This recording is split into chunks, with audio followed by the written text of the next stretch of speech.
Mga lodi, no, umpisa na kami na mag-layout ng aming trusses na malaki. So nagsisimula kami sa pag layout. Masyadong mataas naman, tingnan nyo. So tingnan nyo sa nagsisimula kami sa pag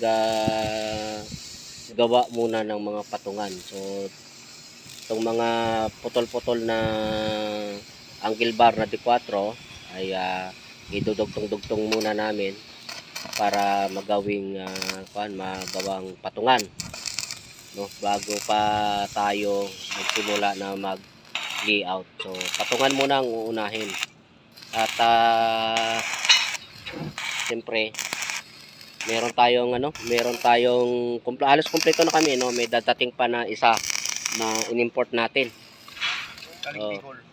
Galing galing Bicol daw. At meron kaming isang ayaw magpakilala yung isa naming dito. Yung isa naming mahiyain sa camera. Ayun yung nagtatabas ng plate, no. In-import pa namin yan galing sa Samar. No, ang layo ng pinanggalingan niya kaya malaki ang nagastos ko dito dahil ang pamasahe ng mga yan sinagot ko pa para mapadali lang tong ang trabaho na to. So yung grupo ko ay nanggaling ito kung saan lupalop. Siyempre in-scout natin sila para makuha natin, ibigay natin yung pinaka the best na resulta ng trabaho natin. Di baling gumastos tayo ng medyo malaki at least satisfied naman yung kliyente natin para nang sa the next project tayo pa rin yung kukunin. So gano'n. May darating pa tayo isa, paparating na daw. Yun yung inaasahan natin sa taas kasi tumatakbo lang yun sa trusses.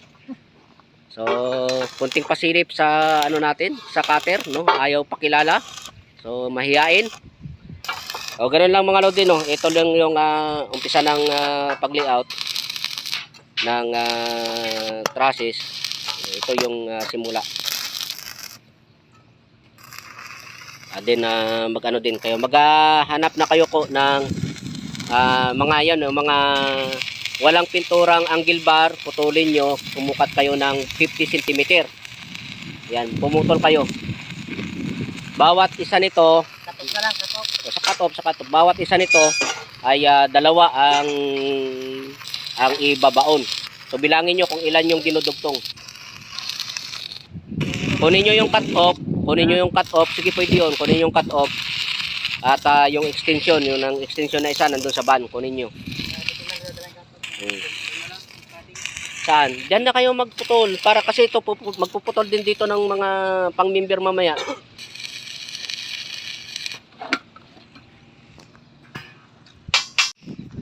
So mga lodi, bago tayo sa labas sa labas. Sa labas yan, sa labas. Ito, sa labas din siyempre. So bago tayo umpisa mag-layout, i-confirm muna natin yung nila. Jay, patulong nga Jay. Sa gitna, para hindi lilipad-lipad. I-confirm muna natin yung sukat na ayon sa plano para hindi tayo magkamali. So, ang plano ay reference lang natin. So, masusunod talaga itong actual. Huwag mo to binibitawan. Hawakan mo yan.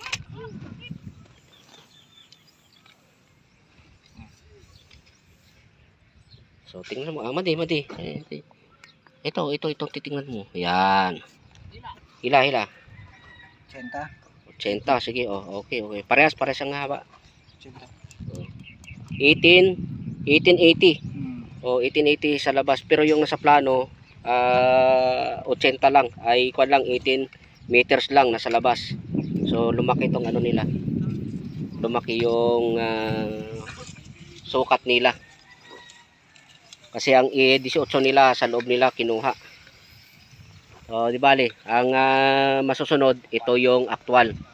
Yung plano, reference na lang natin yung plano para makuha natin yung ibang specific na sukat, lalong-lalo sa paglagay ng mga member.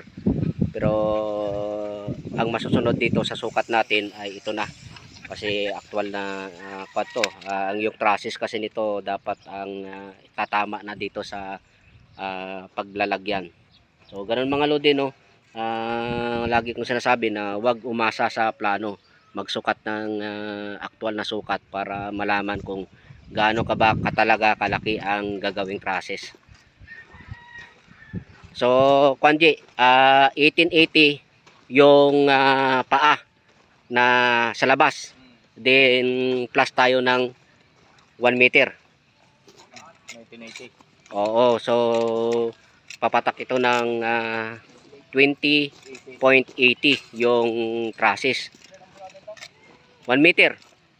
So, sa plano kasi 20 meters lang ang buo.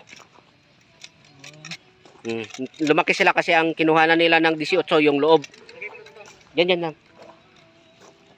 So, ganun mga lodi, no. May pagkakaiba sa plano at saka sa actual.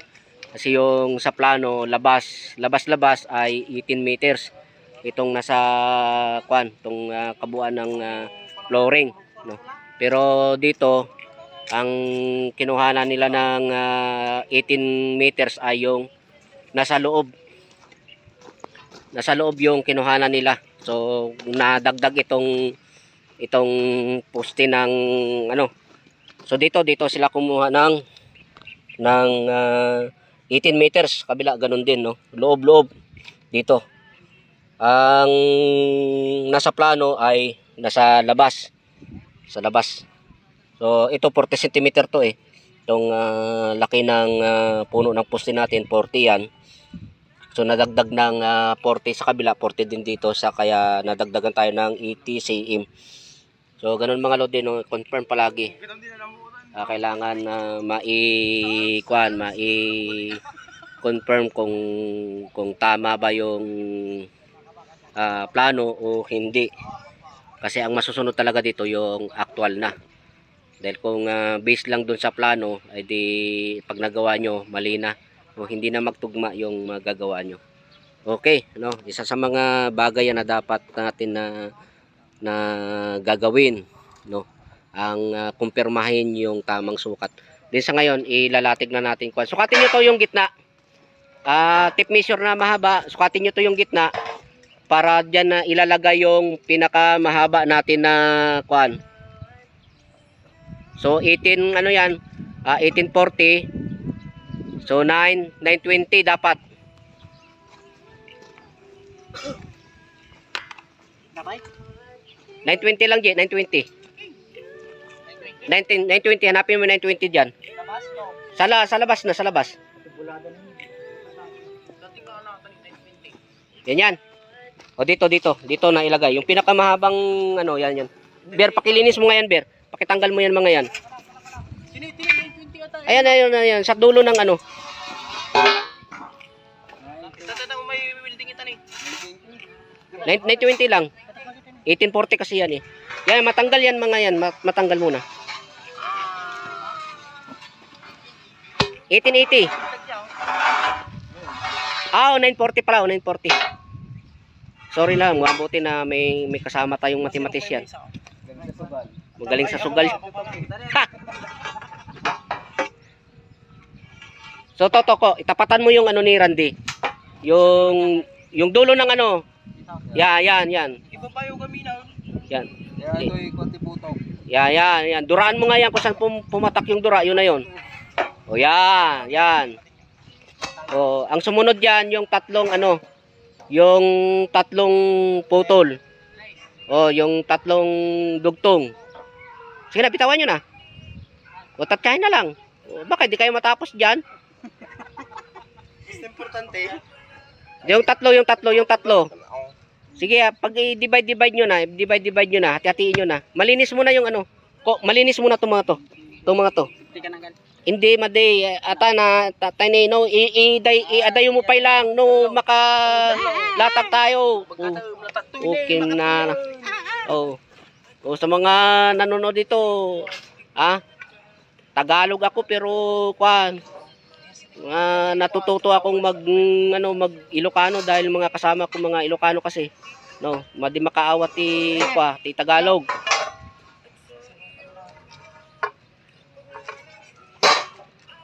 Yan. Taga Maranao. Okay to mga lodi ko to. Latagan muna ng patungan. Tansyahin nyo Tansyan tayo. O masyadong kan nagadayo ka. Nagadayo launay. O yan. Sumunod yan yung ano na, yung tiga dalawang patong, dalawang dugtong.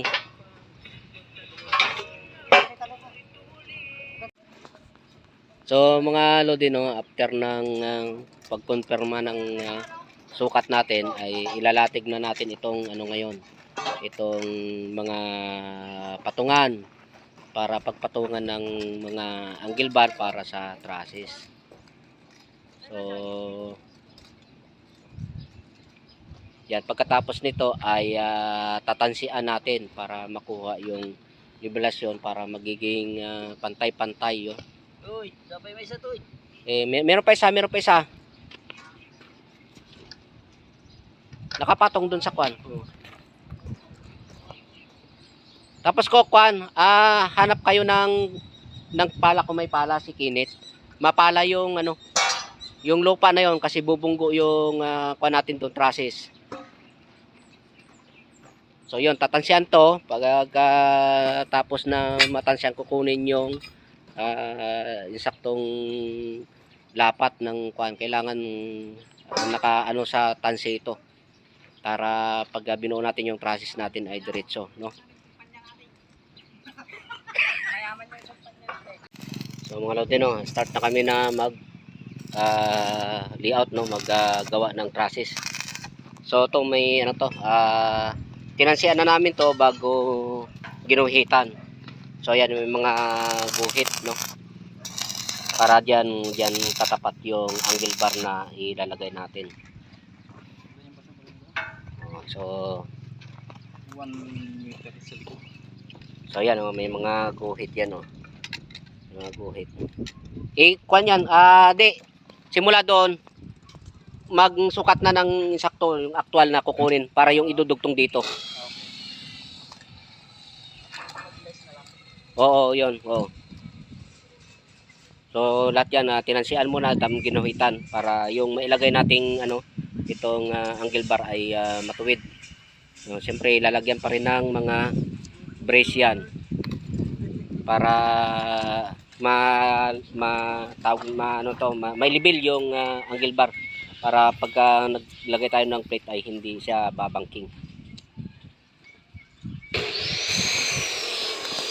So susukatin uli no, para makuha natin yung eksaktong sukat dito. Sukatin mo na Jay yung ano diyan.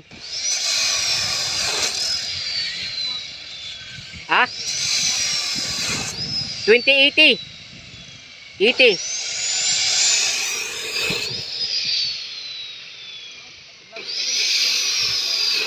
Sige. Okay na? Okay. 75. So, lan yan. Ang idadagdag pa natin dito ay 275. Tingnan mo nga dyan. Sakto sa 1 meter. Okay. Yan. Yan. 1 meter yung bulada natin. So, sakto to. Sakto. So, 275. Okay na. Magdagdag ka ng 275. O ganun lo din ang maliban sa sinukatan na natin yung kalahati nun, yung kabuuan ay susukatin pa rin natin para wala tayong magiging problema. So puputol ng pangdugtong dito. So paalala lang mga lodin kung anong metro ang sinukat nyo, yun pa rin ang metro na gagamitin nyo sa pagpuputol. So dahil tape measure na mahaba ang ginamit natin doon, tape measure din na mahaba ang gagamitin natin dito. So lagi nyo ilagay sa kukote nyo yan kasi ang mga tape measure ay hindi magkakaparehas. Merong konting diferensya yan.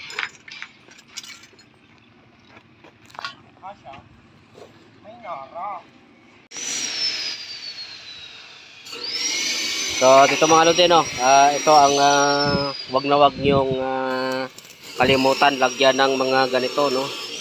Yan. So ayan si Bong, yung lalagyan ng brace para tuwid yung bakal. So, hindi nyo basta matutuwid yan kung wala kayong gamit no. Katala ang gamit, katala. So, napakahalaga niyan kasi kung wala ito, ang mangyari pag pinatungan yan, maaaring mapigtal dyan sa pagkakahinang.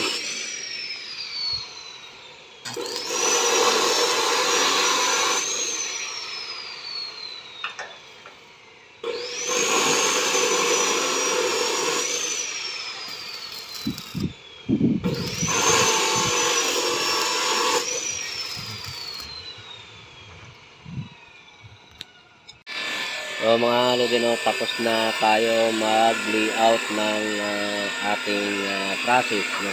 May top and bottom cord na, meron na ring plate. So ang nilalagay nila ngayon ay mga member no. Yung patayo muna na member, yung lalagyan.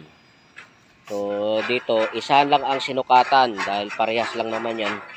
O papansin nyo dito lang yung may mga nakalagay na numero. No, yan yung haba ng member kailangan. Sa kabila ay walang numero no. Kasi ang putol nila doon dala-dalawa. So bawat bagsak nila doon, bawat putol ay dalawa na agad ang malalagyan.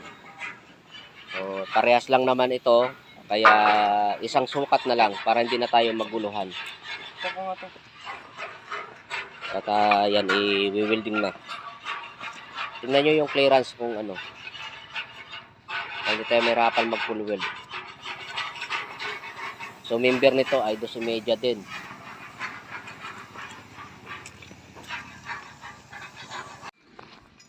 So mga lodi no, halos patapos na tong ating malaking trusses. So kailangan magawa ito ng tama. Dahil lahat ng trusses ay dito nakasalalay. So dito ipapadron lahat ng trusses, pati yung maliliit na trusses na mapapunta sa gitna ay dito rin to ipa-pattern. So kaya kailangan magawa ito ng tama. Prito na.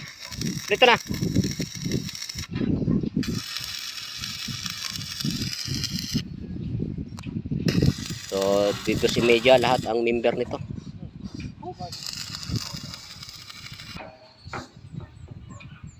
So ito yung tamang pamamaraan sa paglagay ng plate dito para dito sa dagdag na member no. So may ano dito, may sukat dito, may marka dito. Pagdating doon sa kabila ay nakasukat din to. Ayan o, may marka din yun. Ayan. Tapos hahatiin yung plate para walang tsamba-tsamba na nagaganap.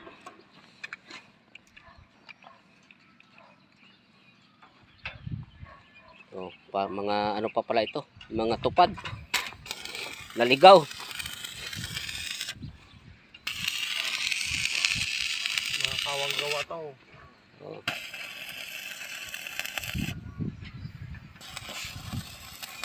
Yan na lang kulang yan, yung member dito na papunta dyan.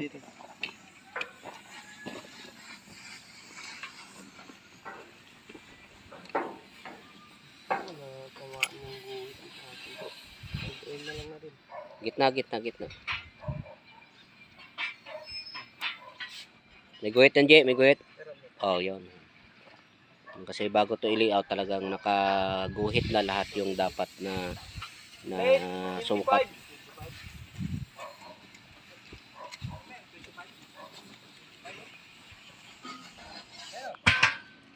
Ayan na, 20, hindi, 30 yan, 30. Ayan, yan. Isa pa.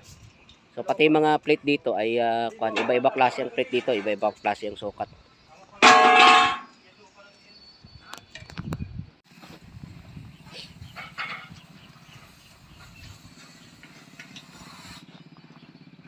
So yan, susukatan yung mga member dyan, yung additional ano lang yan, didos na angle bar.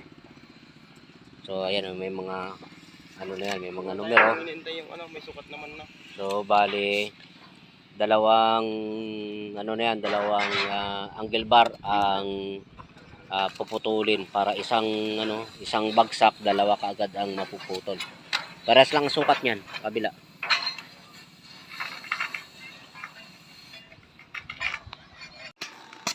So mga lodi, no, ang nililayout na natin tong malaki, tapos na ito. At ang ililiaut na naman natin ay yung maliit, yung nasa gitna na mga trusses. Ang ginawa namin dito dahil itong malaking trusses ay 2.5 lang yung kanyang bakal, at samantala yung trusses natin sa gitna ay D3. So kung ilalagay natin itong plate, ang mangyayari ay hindi sila magtugma, no? So ito na yung sentro ng plate. Ito yung sentro ng dito na maaabot yung D3, no? D3. So kung dito natin ilagay, dito natin itapat yung ibabaw ng D3, hindi siya abot sa ilalim. No, dahil ito ito 2.5 lang. So ginawa namin nag-abono kami ng didos na bakal, at kinuha na namin yung saktong sukat, no? So pag sinukat natin ito ngayon saka ito ay D3 na siya. Tingnan natin. So ayan, oh, ayan. Nakita nyo? So ayan, 3 na siya, no? 3 na. So 3 inches na. So kasi dapat 3 inches nito, dahil itong plate natin mawawala sa gitna yung trusses natin kung hindi natin to gawa ng paraan. So baka maka-encounter kayo lodi ng ng ganitong trusses na magkaiba ang sukat ng angle bar na ginagamit. So ito, huwag na kayong mag-isip ng paraan. Ito na yung the best na option para kapag layout pa rin kayo dito sa dito sa malaki. Kasi dito namin nilalagay ito para pare-parehas yung trusses na magawa natin. So ito yung pinakasimpleng paraan. At yung kabila ay susukatin. Bong, sukat ka ng tres dyan, simula sa ilalim hanggang dyan sa tansi. Sa likod. So sukat kasi na dito 2.5 to, di ba? So kailangan na D3 dito magmula dito. Yan, simula rito. Sa likod mo. Yan, habulin mo ngayon yung D3, ayon siya. Yan. So ang tansi mo hanggang diyan lang. Sa 3 lang. Ngayon ang lalagyan naman natin ng angle bar, na pag lalagyan natin ng pinaka-pattern na natin ng trusses na maliit. So dapat mahigpit yan. Mataas. 4 na yan. Maliit lang pala. Maliit lang kasi 2.5 lang to. Gasino lang din yung Oh, yan lang. Ilapit mo. Mandaron. Sakto na. Oh, yun.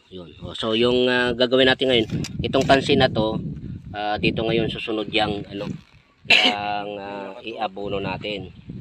Tatanggalin nyo yung nakatukod na yan.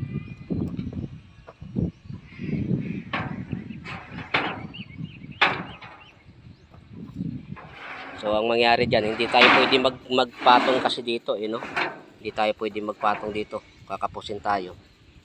So gagawin natin ay yung iba naman, maglagay ng putol-putol na angle bar. So putol-putulin yung angle bar para makasunod dito sa tansi na to. So magkabilaan, ganun ang gagawin. So mga lodi no, halos patapos nitong pagli-layout natin ng maliit na trusses no. Meron na tayong top and bottom cord no. Sa pag-layout nito ay siguraduhin yung yun ay naka-label. Tingnan mo, may mga label bar kami yan. Tapos lalagyan ng brace para hindi gumalaw. Napakahalaga na ano yan.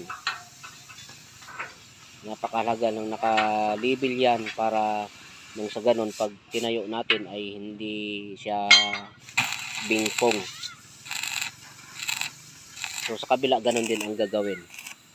So totoo, tapos may mga nakalatag na tayong mga plate para nung sa ganun ay dire-diretso na. So lahat ng trusses ay dito ipa-pattern para pare-parehas ang itsura, pare-parehas ang laki. So yan, isa sa mga kanyan, huwag niyong kaligtaan yung tamang proseso, yung paglibel, tansi. So lahat na nagawin nyo para maging maayos yung trabaho nyo ay dapat yan hindi kinakaligtaan. Kami kahit na mabagal ay sa umpisa lang naman mabagal. Pagka ito nakuha na yung tama ay mabilis-bilis na yan. So ganun talaga, di baling mabagal. Importante sureball ang trabaho. Hindi pa ulit-ulit. So yan, yun, no, nakalibel, lilibel, no, para sureball.